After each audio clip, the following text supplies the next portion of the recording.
Hi, this is Drew Dinsick of NBC Sports Edge, and we are finally in the North American swing of the hardcourt tennis season. And guess who stole the headlines today? It was none other than the great Serena Williams, greatest women's tennis player of all time, greatest women's athlete of all time, question mark.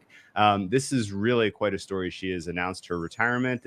We're expecting, I believe, that the U.S. Open will likely be her last major. Kenny, what was your initial reaction, and how does this impact your view of the tournament, either from a betting standpoint or just as a tennis fan? Well, I mean, as tennis fans, both of us, it wasn't surprising. I think that we saw at Wimbledon what a struggle it was for her to play Harmony Tan, a player who she is way better than, right? Way more talented than. So the initial reaction was one, that was sort of, I was expecting this. I think we had talked after Wimbledon about perhaps the U.S. Open would be a good target for her to kind of say goodbye. With that said, it's sad. I mean, we are so used to seeing Serena Williams, even last year, right? She went to the semifinals of the Australian Open last year. Like, that wasn't that long ago. So it's we've sort of become accustomed to seeing her just run through even some of the best players in the world, reach the semifinals at Grand Slams, give us a thrilling match. We won't likely get to see her play Naomi Osaka ever again. Even like Maria Sakkari, I think at the U.S. Open a few years ago, they played an amazing match. So that's sort of, I guess, my initial takeaway is, you are not shocked, but you're also sad that some of these rivalries, some of these great matches that we probably wanted to see one more time, we'll never get to see again. And I think along those same lines, you probably are not looking at Serena Williams making a quarterfinal, making a semifinal here at the U.S. Open, given what we've seen so far. Had a nice win this week in Toronto as of this speaking, but I don't know if her level's realistically there. Would you agree with that? Yeah, I mean, the market right now has her at 25-1 to win the U.S. Open, which puts her in the top 12 in terms of implied probability to win that tournament, and I am not there. But I very, very much hope she makes it to the second week, so we do get one more kind of premier matchup for her as she kind of says goodbye to the fans in Flushing Meadows. Would love to see her matched up against any of the young up-and-coming players. I think the dream matchup in terms of draw, I hope she gets put into the same section as like a Coco Gauff. Like, that would be quite a moment if there's sort of a passing of the torch there.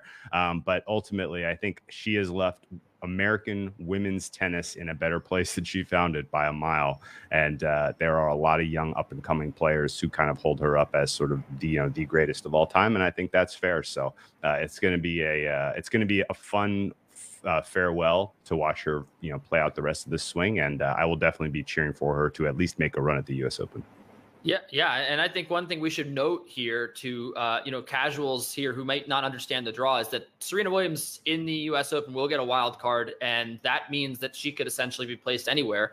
She's not going to be seeded, so it's not like she's going to be beholden to that, right? So we could see her in a round one or round two matchup against even Iga Swiatek or Coco Gauff. So it's going to be interesting when that draw comes out to see where she's put, to kind of see what her last few matches might look like. But I think it's realistic to expect at least one more win at the U.S. Open to go out with some sort of dignity here, because she's still playing decent enough tennis. I mean, she's already won once this year, which is great, and she was 9-1 on hard courts last year with that big run to the Australian Open semifinal. So she has probably something left.